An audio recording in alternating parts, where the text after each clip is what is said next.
Pass missed everybody. Sit back in and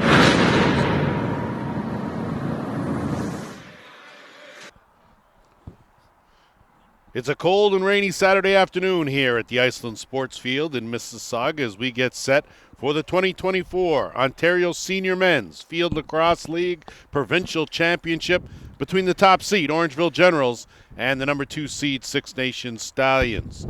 Hello again, Lance Wynn working alongside Mark Schitkowski. Glad to have you with us. And when you talk about these two teams, of course, Mark, Orangeville beating Hamilton 12-7 to get into this one. It was Six Nations with an overtime 13-12 winner over Toronto to get here. Only fitting number 1 and number 2 meet each other here for the provincial championship. What are your thoughts heading into this one? Oh, yeah, well, a couple great semifinals, as you had mentioned there, with Orangeville really having a great season coming into this game and knocking off last year's champions, the Hamilton Bengals, and a rematch of the B finals from last year. Saw Six Nations come out on top against Toronto Blue Jays. But, Six Nations, if they can control the ball, display their skill, they're going to give Orangeville quite a game here. Well, Orangeville has been the, we'll say, class of the league, sporting an 8-0 record in the regular season, 7-1 for Six Nations, so not too bad on their count. Their only loss, of course, was to this team here from Orangeville. And possession here opening on, belonging to the Stallions as they work that right side. Lane Smith out there, of course, and he has been instrumental in getting the job done, and one of the reasons they're playing in this game with the ball now. His main job, Mark, is to put the ball in the net along with number 6, Danton Miller, who shot just went wide of the mark. Yeah, Danton Miller, 4 goals in that last game. They certainly made up for not having Lane in the lineup in their semifinal game, but what a dynamic duo those two can be. So Lane Smith wasn't in the semi. He's back now, working at the top, getting closed up by defenders. He'll look for that flip. Ball still belongs to the Stallions. They'll hang on to it right now and kick it back out. Tyler Brown out there on that left side. They'll work it to the right. Keep your eye on Brown. Keep your eye on number 96, Wes Whitlow. Also a factor in the semifinal game with the ball now. They'll continue to swing it around the horn. Remember, this field game is more about possession than it is about shot clock or about speed. And so if you have the ball, Mark, then really you're controlling the play. Well, and especially if you look at the rosters and the depth there, and what a shot from up top to give Nations the 1-goal lead here early on. They got 4 guys on their bench there, so time of possession, slow it down, make sure they can recover after getting the ball, and after a good hard shift is going to make a difference in this game. So 4 15-minute quarters, and Danton Miller opens up the scoring with a bullet from the top, and the Stallions with a 1-0 lead. And let's just talk a little bit about how important, now we talk about this being a possession game, Mark, how important is it for the face-offs in this one? Well, huge. I mean, as you mentioned, it's a possession game, and there's no shot clock. There is no 10-second get it over half.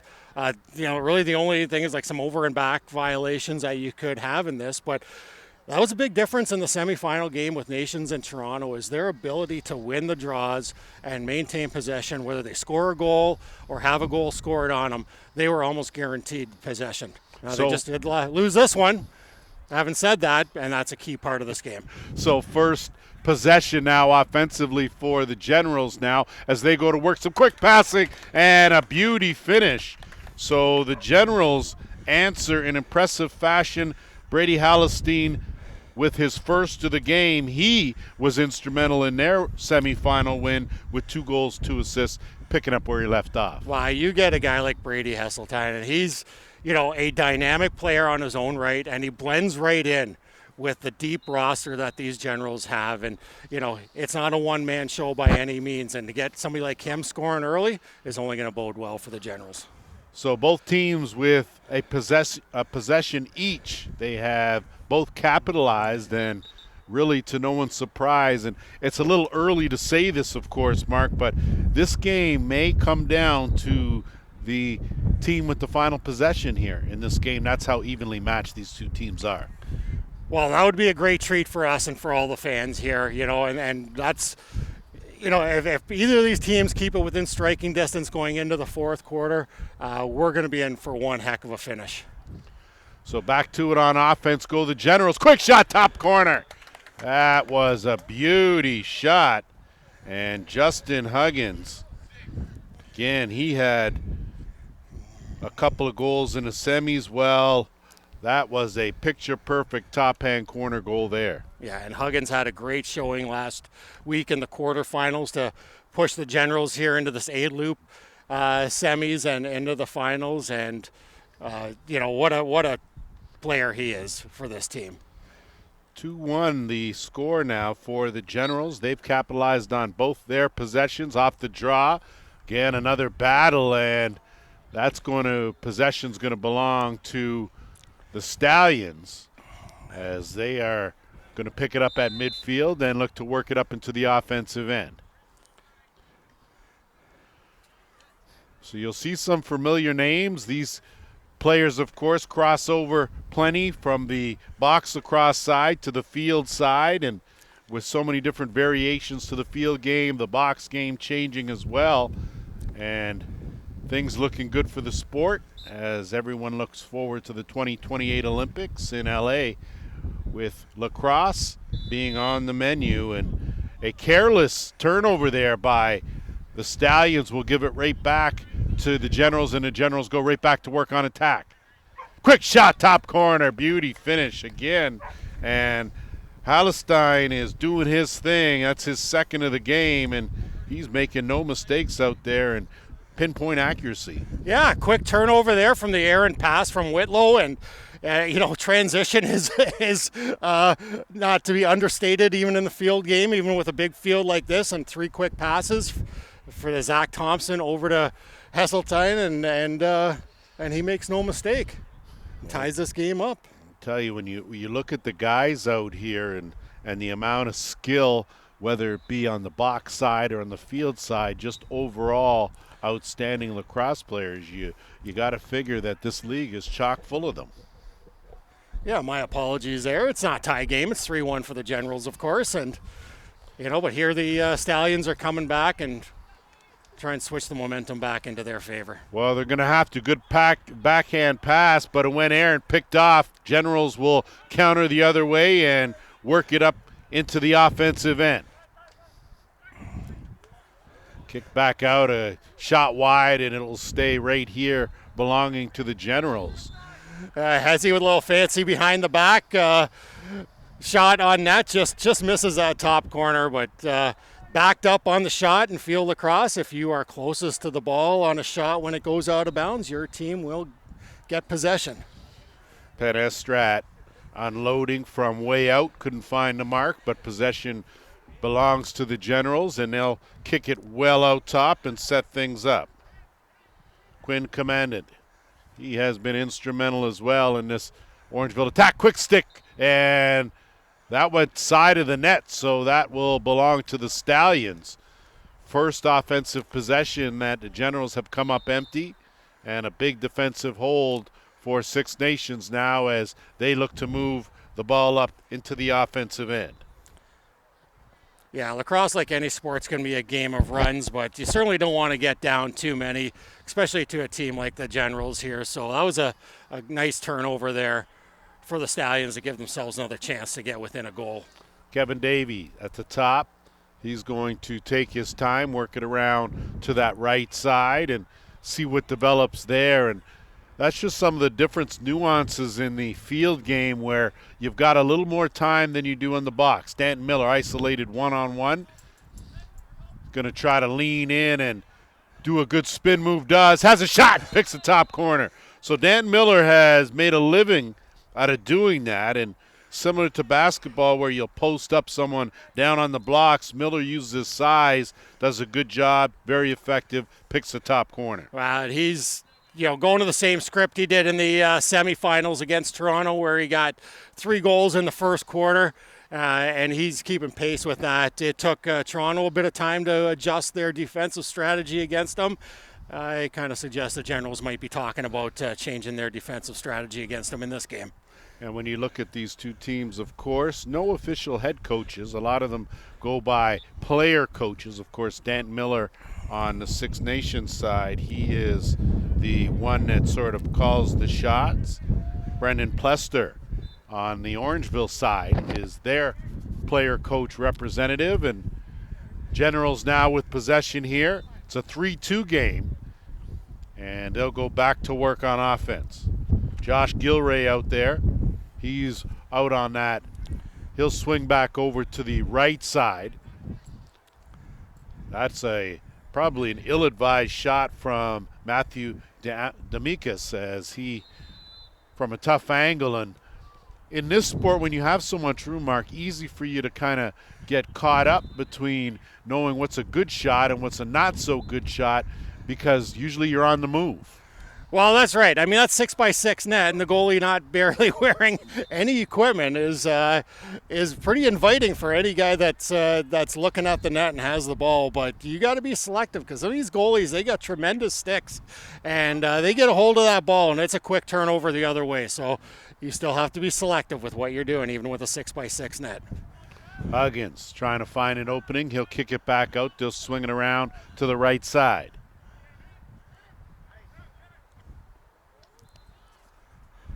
Nothing doing there, but Generals will retain possession. Tanner Buck out there as well, working his wrong stick side, but Buck can work equally with both hands, and a good asset to have in this game. Quick shot, and that's the side of the net, so another good stop made, and the Stallions now with possession will look to move it up. Why, that's Tanner Buck. He usually plays attack from what I've known him as, but looks like he might have taken a shift of midi or staying at attack. But the way, as you mentioned, kind of seems like he's on his offhand if he's playing box. But a lot of those guys, as he did, roll around behind the net and gave himself a good scoring opportunity. Just kind of missed that inside of the post. And that, again, sometimes what looks like it's a good angle, not so much. Generals hold and bring it back up into the offensive end. Got a couple long sticks in that sidearm well wide of the mark and off the back fence. Possession will remain right here with the Generals. Oh, it looks like they're changing the call as referee Tyler Flake feels that Six Nations was closer to the ball when that went out of bounds, and thus gave them the possession, and Jordan Durston bringing it up over center. Well, Durston, of course, a force in the box side of things as he brings his leadership skills and his ability to facilitate in the offensive end. So the Stallions dodge a bullet at the other end and now work here looking for the equalizer, trailing by 1. We are in the opening quarter here. Provincial Championships, great save there as Miller got robbed. Tried to go up top, probably should have went down low. And a great save made there, and now the Generals will work it up. Oh, Kittle, great job there matching up sticks, especially against a guy with Dan Miller. That ball wasn't in a stick, but a fraction of a second. Nice save by Kittle. Good ball movement, and that shot stopped on another good save at this end as both goaltenders standing tall.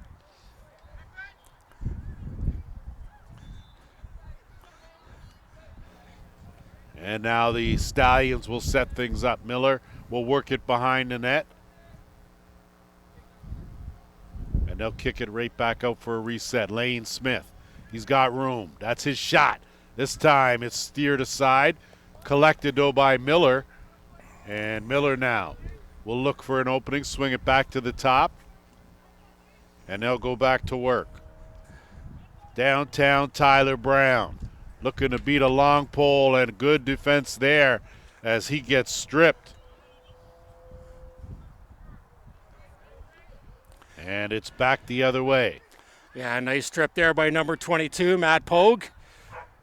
Quick passing, beauty finish as the Generals answer back and restore that 2-goal cushion. Saying there you go, like turnover there by Matt Pogue and brings it up into the offensive zone. And, the Generals are firing on all cylinders here, and Tanner Buck there bulges the twine there and gives the Generals a 4-2 lead here in the first quarter. First of the game for Tanner Buck. And I like the fact, Mark, that when you see Orangeville, and of course finishing tops in the league, obviously this coaching strategy's worked for them, but they really do attack. It's not about working a lot of clock. It is about possession, of course, but when you look at Orangeville, what they've done so far in this game here is they've done a good job attacking the Stallions' defense and not wasting a whole lot of time. Not complete transition like you'd see in box, but as close as you can get out on this field. But I think you can see that internal clock, as you had mentioned before, so many of our players are box players, and I think, from a young age, they've got that internal 30-second shot clock in their mind, and they're just built to go, go, go. And I think even though in field they know they can slow it down, I think it's a tough thing to do when you've been playing, box lacrosse for most of your life. Some great goaltending there by the Stallions, and I think that's going to be the end of the opening 15 minutes. So we've got ourselves a 4-2 game. The Orangeville Generals in the lead. We'll be back with the second. The goalie for the Generals.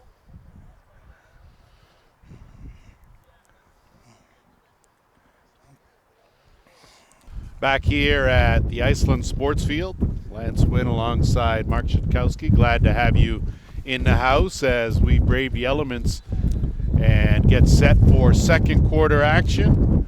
This, of course, of the men's senior provincial field lacrosse championships. And that's one of the differences, of course. There are a few between the box game and the field game, but the one thing that the box game does not account for is the weather conditions, Mark. And when you talk about that, when you talk about weather conditions, you can talk about the rain, you can talk about the wind. What do you think is the most prominent factor that would play a role or could play a role in this game? Well, in this game, obviously, if it's wet, if it's the rain and that starts putting a little bit of slickness on the ball, the mesh of the sticks can get a little bit wet and tighten up on them, and it's just a little bit heavier. And but today's not bad. The wind may have a little bit of effect on some communications when they're trying to talk to each other, but it is a pretty good fall day here. Although every 10 minutes it's kind of changing on us, but as long as the rains hold off, I think the guys are more than happy to be playing in this kind of weather. Yeah, I don't want to hold you personally responsible for Mother Nature or anything like that. As the Generals, back to work on O. Great ball movement. That go to the bounce, and that's what you got to do here on the field. Skip that one on the turf and make it difficult for anyone to stop. And shaking on the play is our goal scorer, number 33.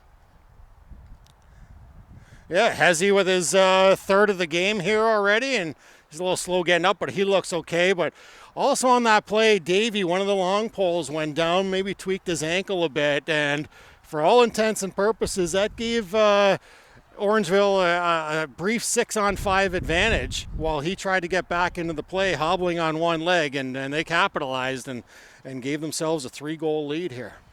Well, that's one of the things Orangeville seems to have done all season long, is capitalize on every opportunity that they've had. They got a great skill set out there, a number of players that are world-class lacrosse players, a lot of participants in the World Lacrosse Box Championships in Utica last month, and back out here today. And I think a lot says about the passion and dedication to this sport. These guys here, of course, we always say, Mark, if you're looking to make a good income, lacrosse probably isn't the place to go.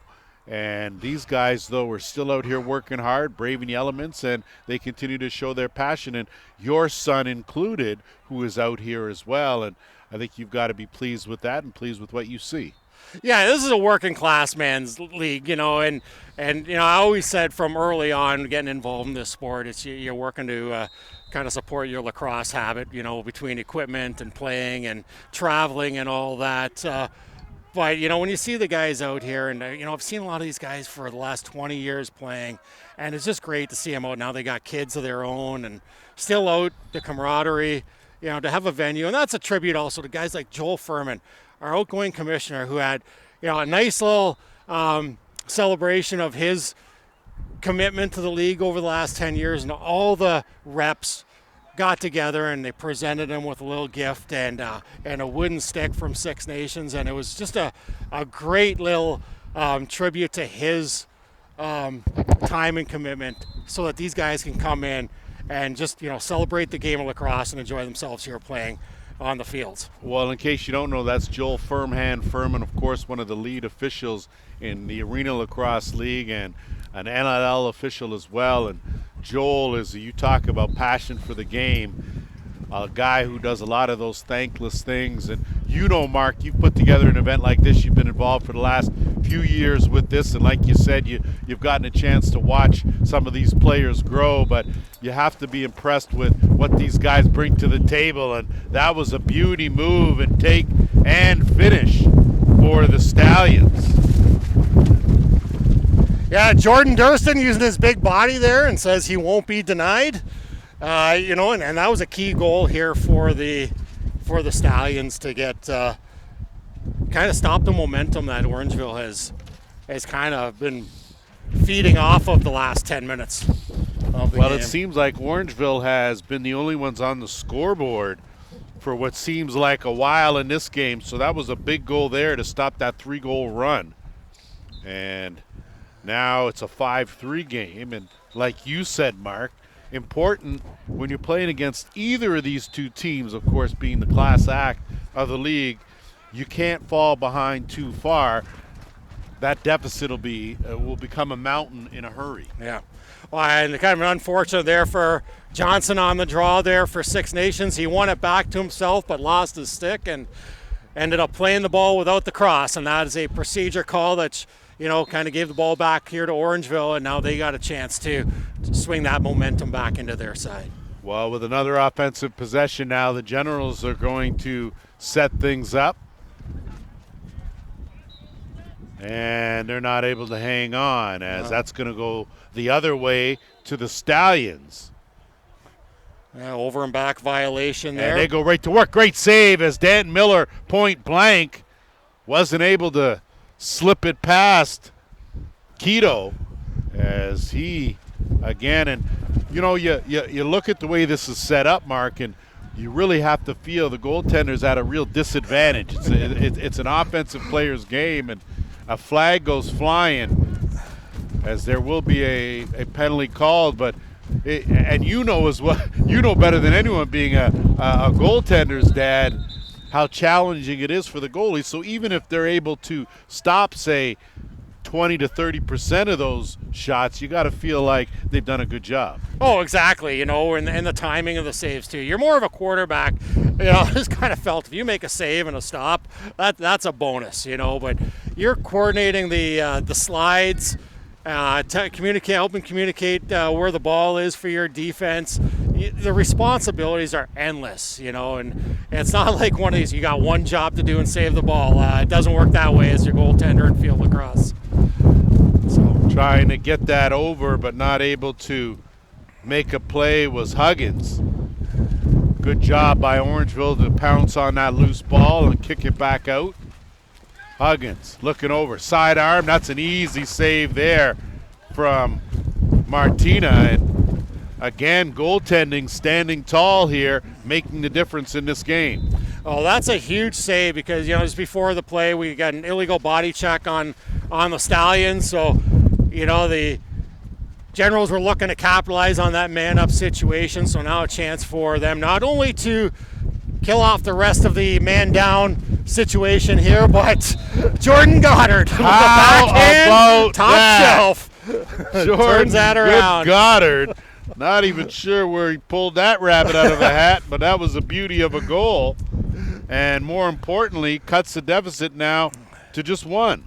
Well, he's got one heck of a shot, but I've only seen him really primarily score, front-handed. I guess we're playing with the Six Nations boys for as long as he does. He's going to pick up a couple of tricks. He might have picked Jordan. up a couple. That was a beauty. So Goddard with his first of the game.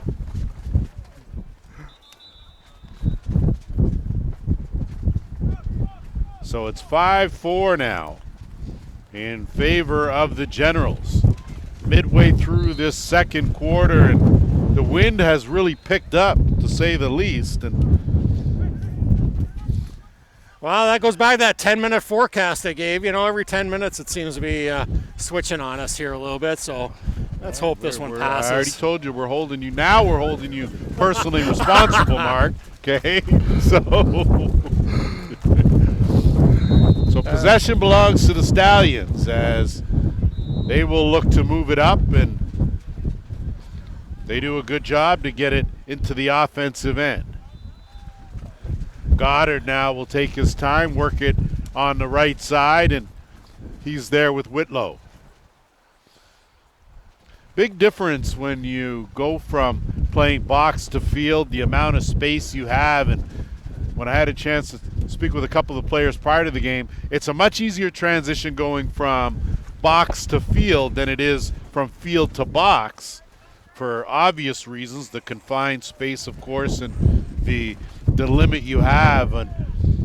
But you got to figure when you get to this stage here, Mark, that these guys are very comfortable in the amount of space they have to work with. They know how much time they have to work with, and they know the best way to get into the best position to potentially put the ball in the net. Well, I think that box experience is very enticing to a lot of the U.S. colleges for our Canadian players. It used to be just the lefties they were looking for, but now it's they like that box skill set that they bring and working those tight corners, you know, getting around those long poles and in the tight spaces and giving themselves something new that maybe you don't see all the time down there south of the border.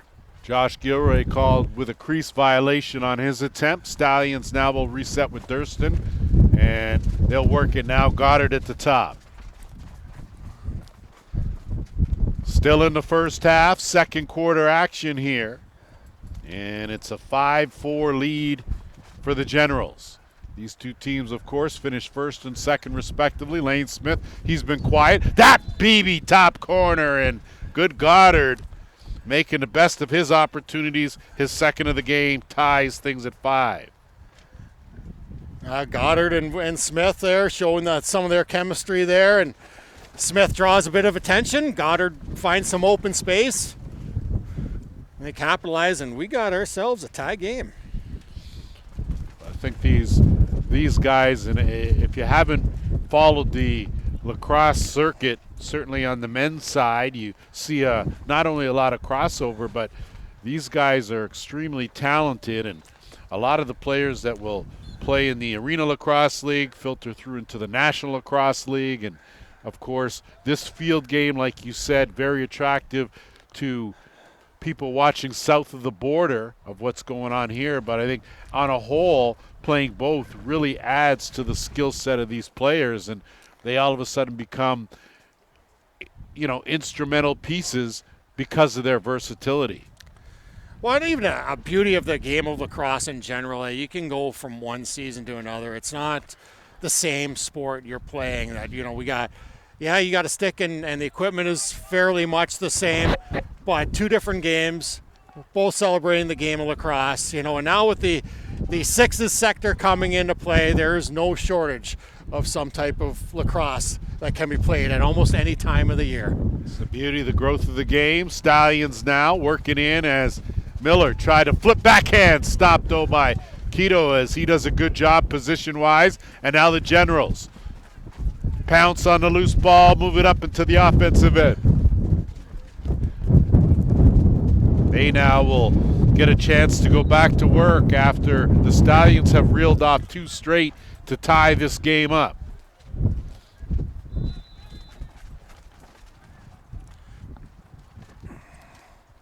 Stallions making sure right personnel's out. Now they will go to work. Working on the left side, kicking it back out. That one scoots away. Oh, over and back, and another turnover.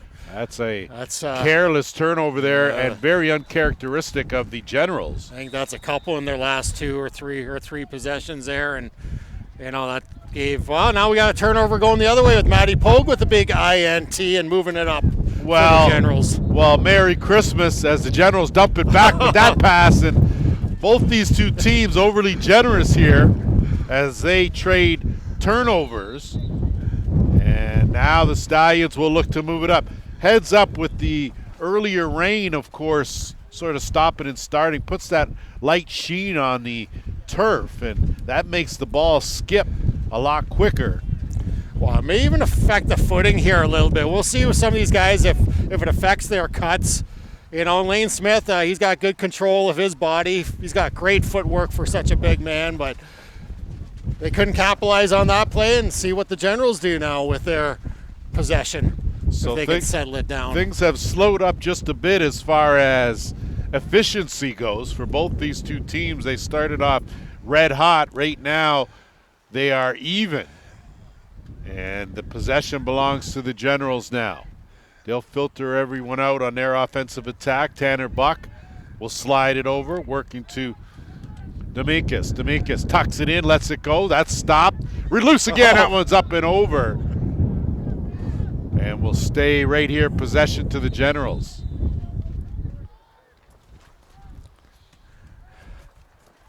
Kick it back out. I'm just checking some numbers, looking for Joey Zabel for the Generals. A chance here on the curl around on the run, goes to the bounce, stopped. Ball loose in the air, picked up. Great job, long pull, and again that's skipped, and that's going to be an illegal procedure call on the Stallions. We'll give it right back to the Generals.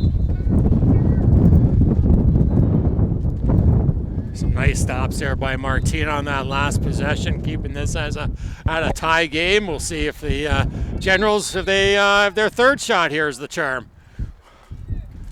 Been doing a good job of getting on those loose balls, and now they'll work it back around. Great tuck in and beauty finish. So nice job rolling around, rolling the cage, as they say, and bulging the twine. So Josh Gilray adds to the fold. I believe that's his second of the game, but you could correct me if I'm wrong, as my stats are all over the place. Either way, I do know it's 6-5 for the Generals, and that's really what matters.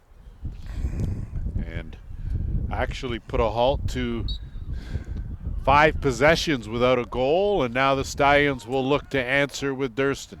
He'll swing it around quickly. That overhand stopped. Oh, great. Scooped up, and a great job there by the Generals.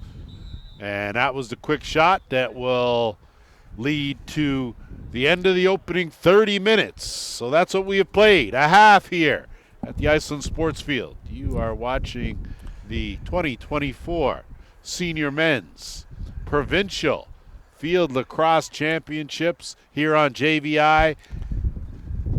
1 goal difference. We'll be back with the third. Welcome back as we get set for third quarter action here at the Iceland Sports Fields.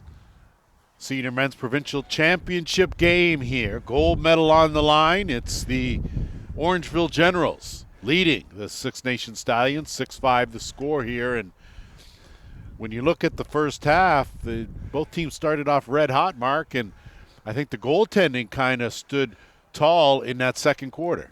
Oh, some great saves by both sides, you know.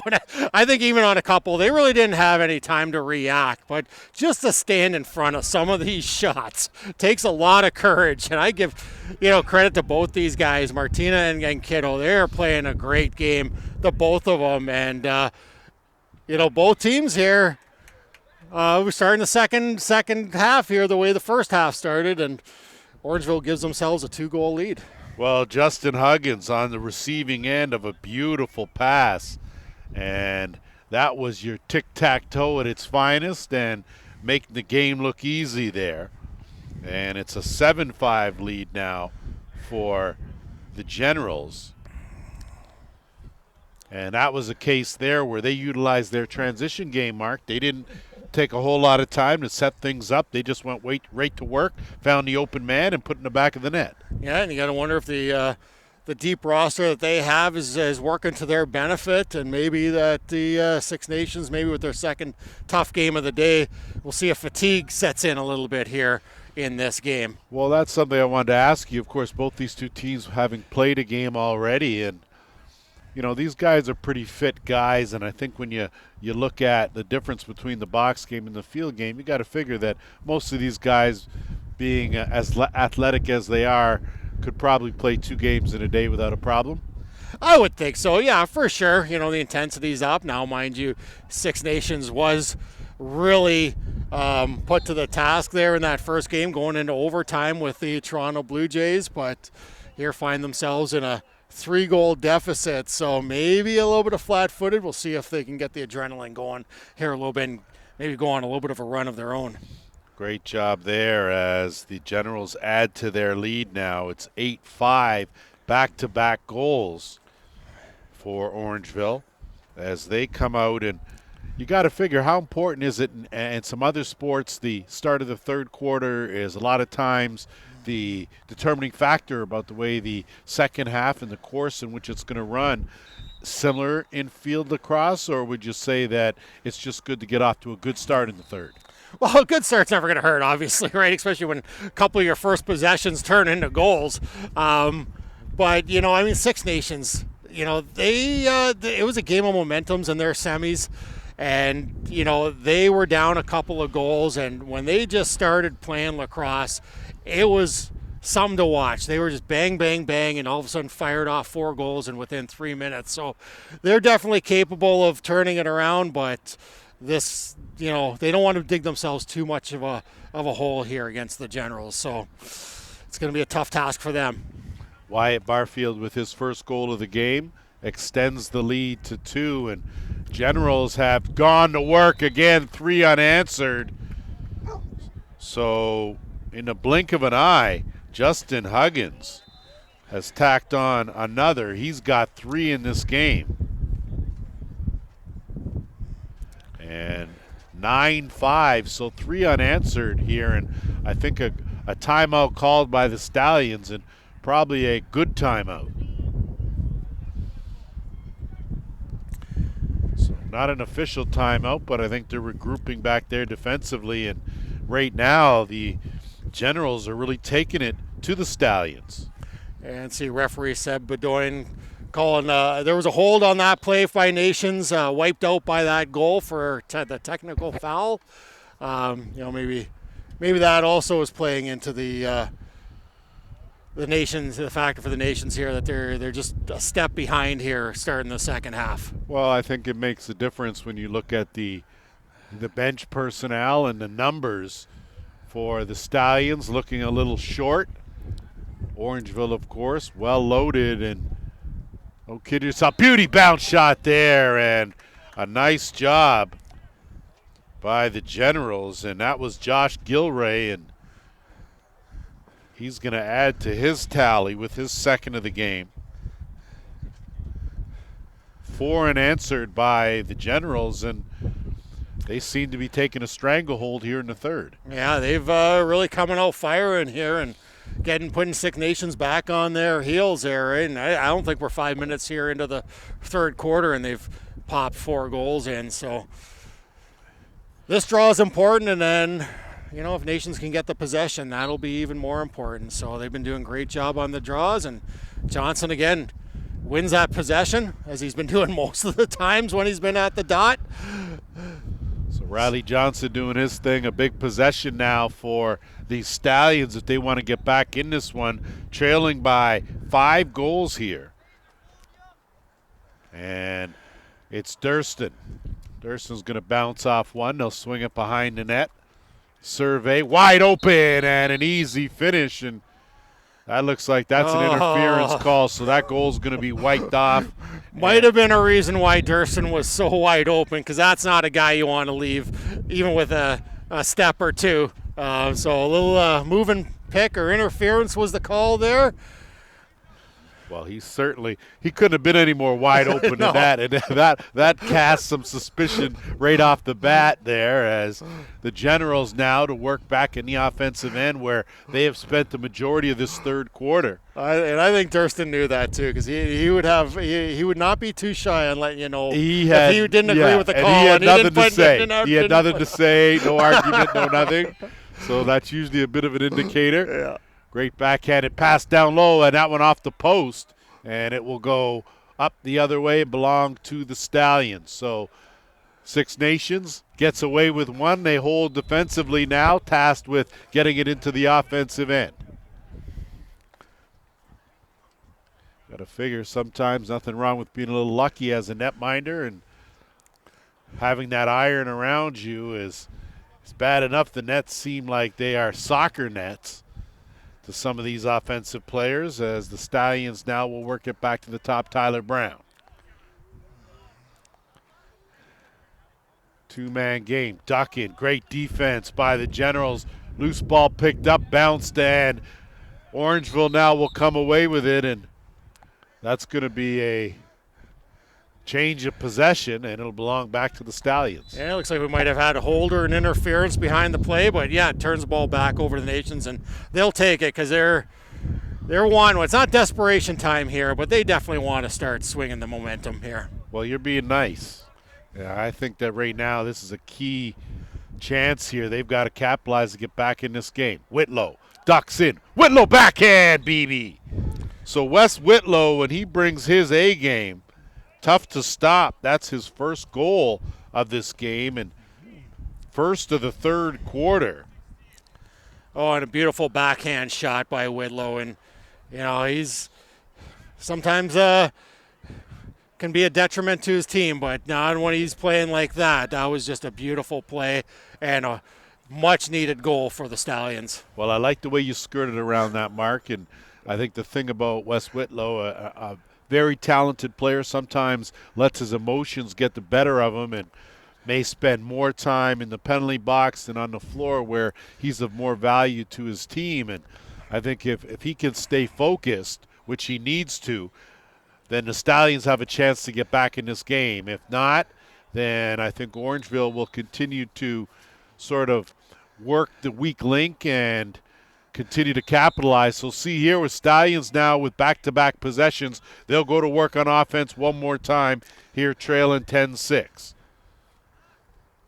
Just in awe of the offensive talent that the Stallions have here on the offensive side of the ball here. And they didn't get a shot off, but it looks like they drew a penalty here, a hold or some technical of some kind, so they're going to be up for 30 seconds.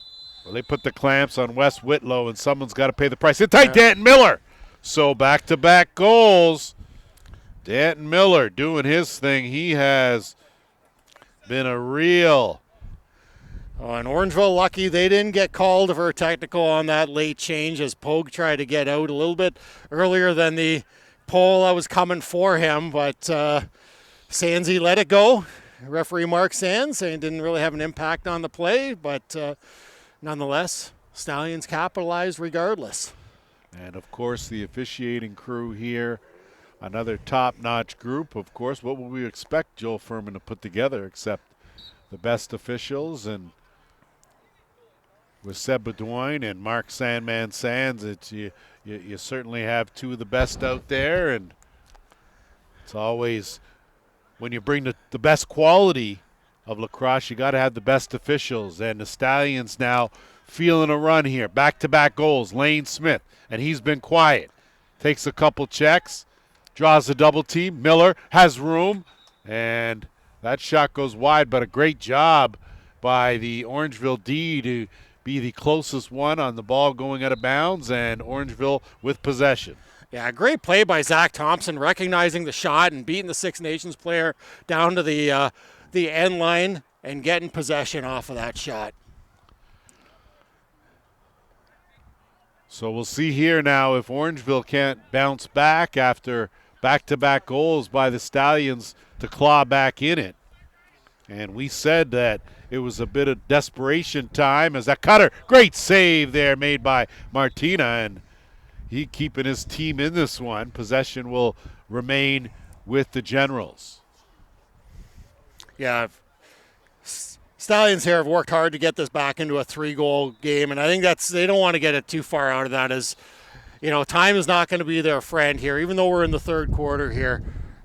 You know, this is the best lacrosse we have here. Now it's a 4-goal deficit. Well, Zach Thompson on the receiving end of a beauty give and go picks up his first of the game, and a much-needed one as far as the Generals go to regain that momentum now, leading this one 11-7. And we say that the way things go back and forth because goals can come so rapidly in this sport, Mark, where 1 minute you're up 2, next minute you're down 3. And they're coming from all different players here on the General side. You know, I think we got out of the 10, 11 goals, we got 7 different goal scorers or something like that. You know, just depth, you know, and talent here galore. You know, not just their transition, but the ability to put it behind the net here. And, you know, Martina's got to be wondering what he's got to do because he's made some fabulous stops on his own, but he's going to need a little bit of help here, and they're all going to need a little bit of momentum going their own way. They are, as possession will belong to the Generals, and a good job by Demikis to leave it and let it go out of bounds. They'll reset their offense and go to work with Barfoot on the left side. So that has been the difference in this game right now, has been the depth of the Generals. They have kept the Stallions at bay. Good speed on the step, sidearm on the runs, knocked down. Stallions will pick it up, come out of the pack, and they'll roll with it, but a bad pass, and good job to recover. Here come the Stallions. Brown, he'll put on the brakes, wait for that swinging across, and another costly turnover as he was not able to get that ball on the mark, and the Generals waste no time working it back into the offensive end. No, a little bit too much mustard on that cross field pass from Brown to Goddard, and costly turnover, but then they got one of their own and see if they can capitalize on this possession. Good job knocking it down. Durston will regroup and slide that across the offensive line, jumping in the rush now, bounce shot. So Stallions and Travis Stotts jumps into the rush, pockets his first of the game. 8th goal for the Stallions, and it's a 2-goal game. Yeah, nice job by Durston, you know, with the transition there and tucking the ball in, getting it past the defender and moving the ball up to Stotts. And once again, each of these goals by the Stallions, one way or another, is going to start playing a huge factor coming into the 4th quarter. So I stand corrected. Of course, the score now is 11-8, so 3 goals. My counter's off all the time, Mark, so feel free to jump in anytime. People know that I was not a math major, and I will not be ashamed to say that. Bouncer, that one just wide of the mark, will stay right here with Orangeville as we're getting late in this 3rd quarter. Looking to make the turn, bringing it around to the left side, and a kick out is Hallerstein. And again,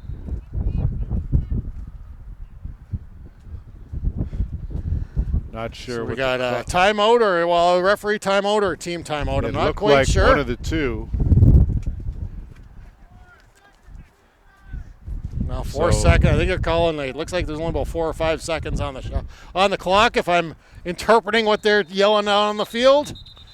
Good job on the interpretation, as I think it's going to get blown down. I think we're going to have this going to be the end of the 3rd quarter, but you're the resident expert here, Mark, not me. Well, I'm guessing here we got the timekeeper out there with Mark Sands. He probably just wasn't ready because he's going to take care of the time here and want to make sure this wasn't going to do either team a disservice here with what time's left on the clock. And that is the end of the 3rd quarter.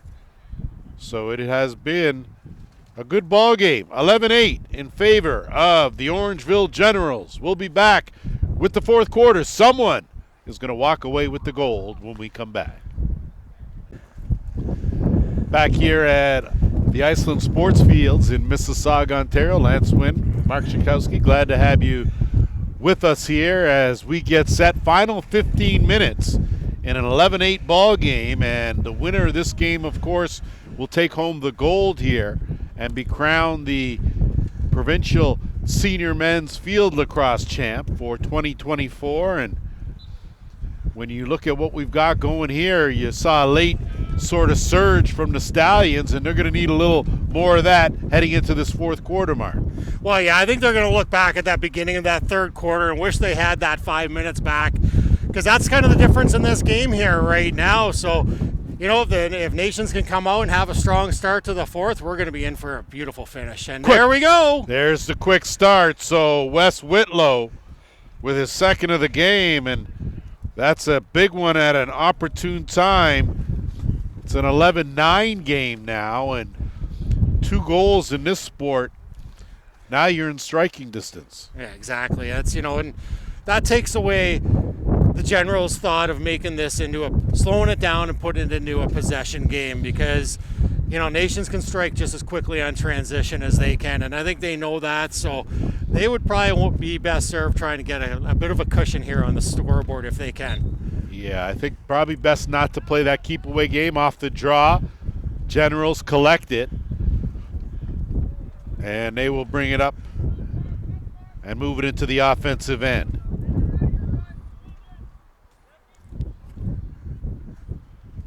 So a big possession here, first of the fourth quarter for the Generals as they try to answer back. Six Nations has pocketed one already here early on to close the gap to just 2. Working one-on-one, peel back out, kick to the top, dumping back in, ill-advised pass as there was no real opening there as Huggins was covered, and now the Stallions just able to get that violation. They'll work it up and into the offensive end. So a big hold there for Six Nations now. They've got a chance to close the gap here, trailing by 2. Goddard and Durston at the top. They'll work it down. Whitlow, kick it back, left side.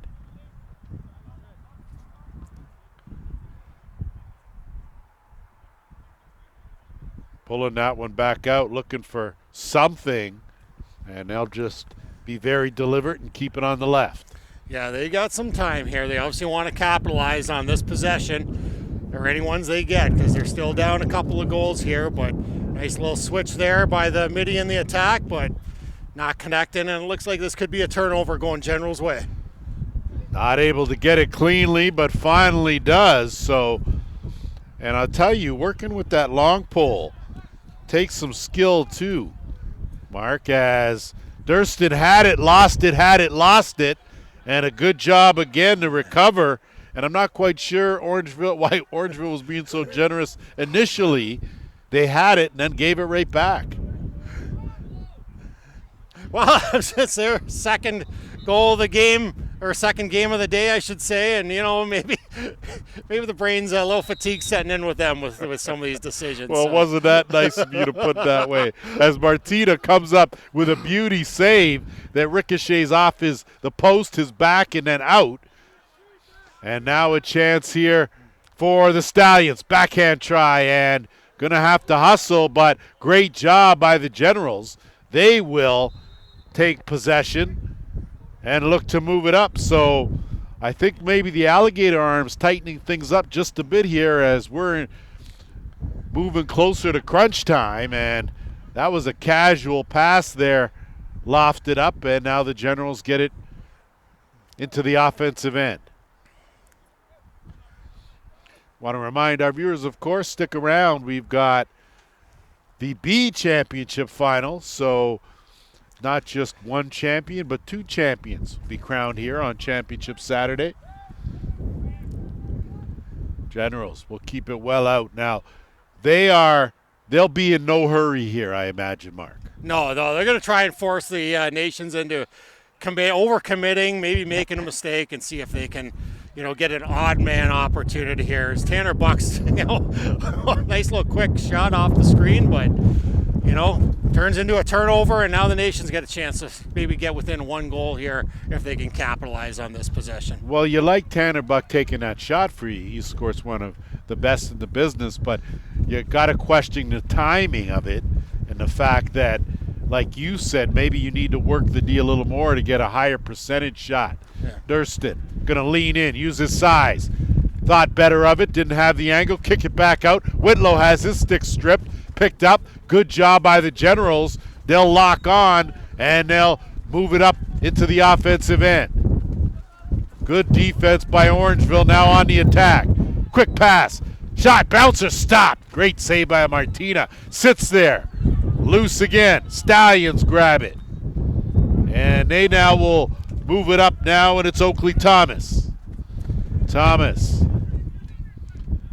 He'll stay in the rush and slipping on the play, so the Generals take it back as Whitlow wasn't able to corral it.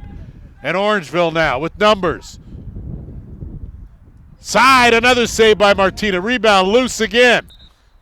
And that's going to be a crease violation, so you got to figure, boy, talk about some timely goaltending. The Stallions got some of that. Right back at you the other end as Keto makes a save on what was a bouncer. And I think that's the key for these goaltenders. Try to get that ball before it actually comes up on the bounce. The lower you get it, the better chance you have. Yeah, as a goalie, they're going to follow the momentum of that ball, and if they're going down and it's a bounce shot and goes back up high, they're going to be on a little bit of a delay there moving with that ball and gets them a little flat-footed there. So they're going to need to get these guys moving. Both goalies are making highlight reel saves on each end of the field. So a chance here, and this time we'll see now if the Generals do take better care. Quick shot, and it'll stay right here with Orangeville, and certainly no real change in their strategy. They still seem to be working it around, but they'll take advantage of any opportunity that they have. No, I think Martinez just dialed in right now. You can see he's focused. Eye thumb ball on the ball, and he's moving. He's quick in that net. He's a nice goaltender to watch. Orangeville will look to survey and see what's open. Feel out that defense, looking for a hole, drive into the gaps, on the run, and not sure that was the best shot. Stallions stopped that. Quick pass and a good job to haul it in by Lane Smith. Nice switches on the defense there as they tried to roll across and use a bit of a screen, but nice communication by the D players for the Stallions. Caused that turnover and give themselves a chance here. Thurston getting worked over, long stick, great defense there as they strip him of it, and that's the thing. You get up against the long pole as a short stick, and I tell you, you will have your hands full. Delayed penalty coming, and a great finish. Stepping up front and center, Josh Gilray with his third of the game, and it's a big one. It's 12-9. Well, we got a couple fouls on that, so we had a push up at center after the pass was made, and then an illegal body check there after the goal was scored. So we'll see what comes out of this.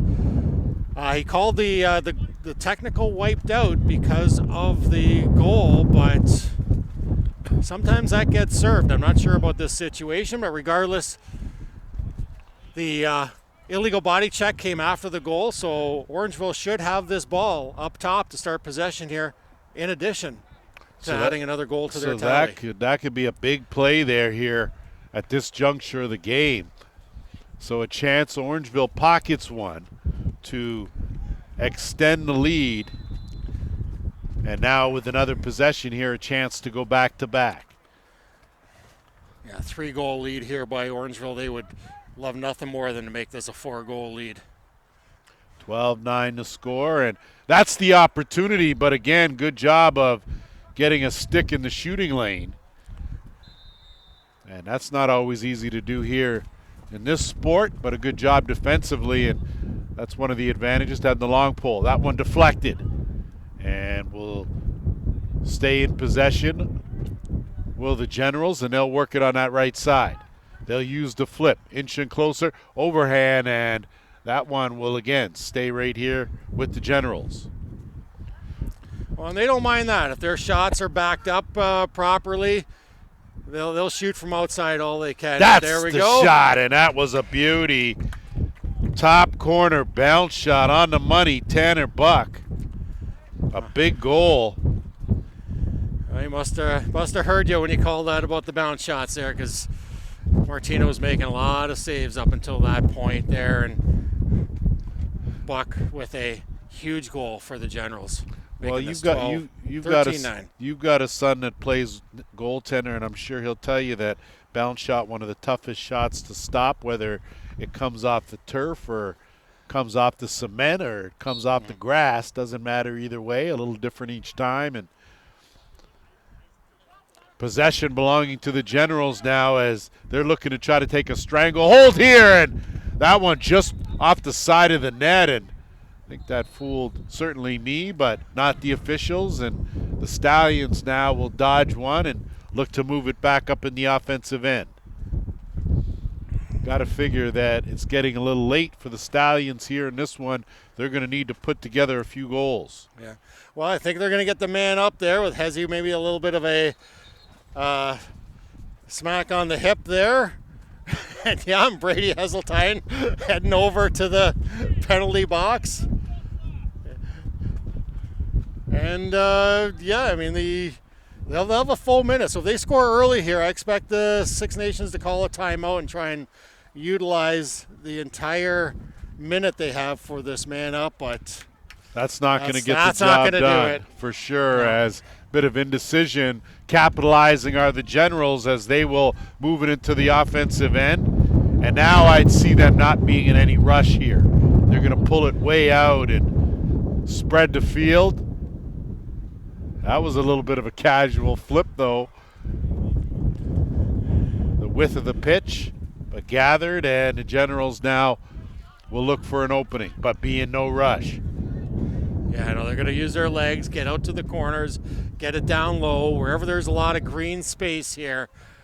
And these seconds are precious. I think we're maybe about halfway through the fourth here, if my internal clock is correct here, and that's going to be a tall order for Nations if this is the kind of lacrosse that the Generals are going to play. Just smart and executing well. Huggins, of course, at the top there, as is Tanner Buck with the ball now. They'll swing it and work it. Yeah, no hurry. Time on the side of the Generals.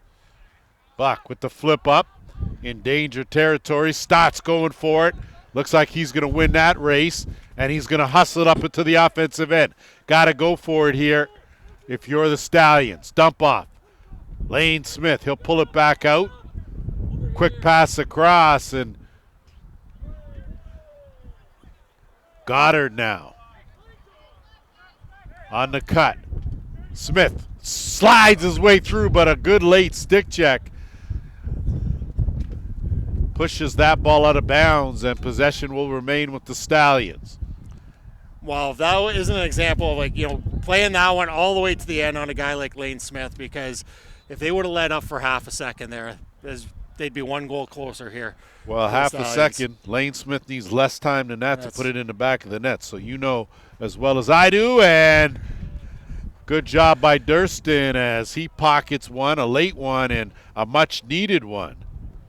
Yeah, good quick stick, you know, from Goddard from behind the net, and saw Durston cutting in front of the net and had himself a little bit of room. And there again, just a quick stick in front. And, you know, Durston, I think, is going to be ready for training camp for the San Diego Seals, trying to make their roster this fall. So he's looking in pretty good shape there with the way his stick's working.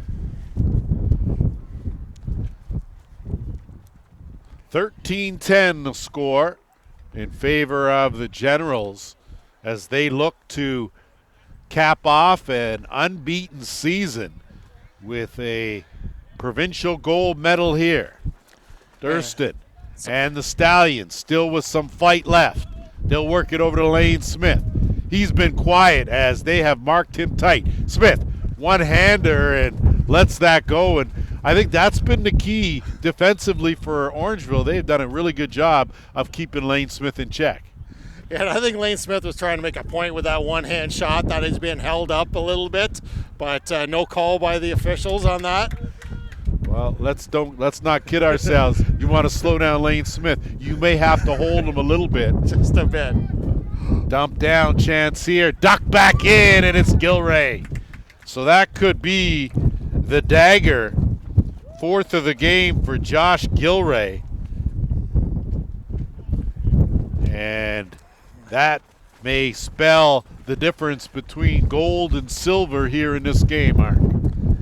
Yeah, 14-10 here, and Riley Johnson's going up to the dot again. He's been doing his part, winning the draws, but they just haven't been doing anything with the ball and turning it over. So, I'll give credit here to the Generals' long poles and their defense. They, kind of unsung heroes in this, just doing their job, almost unseemingly and causing these turnovers, but they've been doing a great job making it difficult on the Stallions anytime they get in the offensive zone. Well, they've held Danton Miller to just 2 goals. Lane Smith off the goal sheet. And Wes Whitlow quiet with just 2.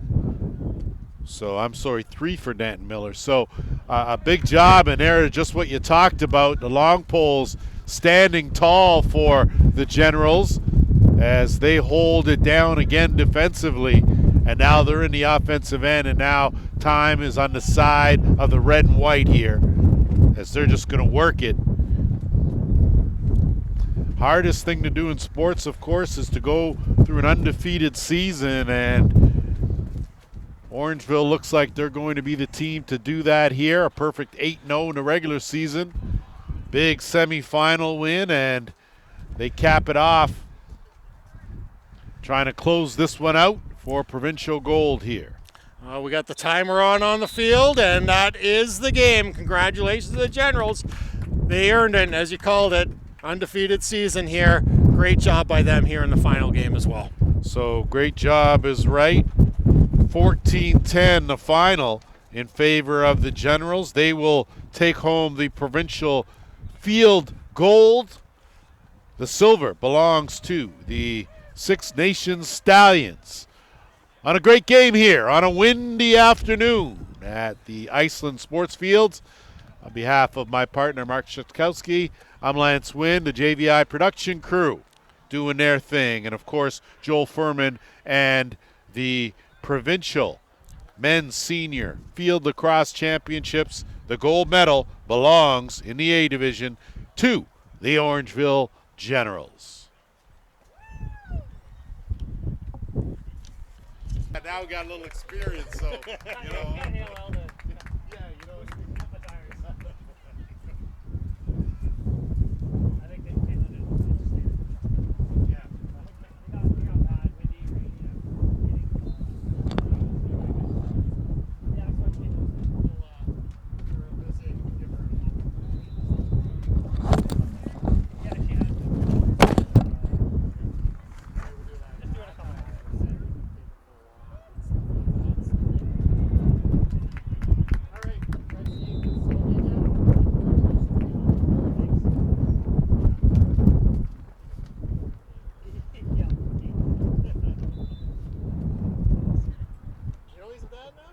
I didn't know that. Yeah, Shut up. 2.5 months. What? Yeah. Congratulations.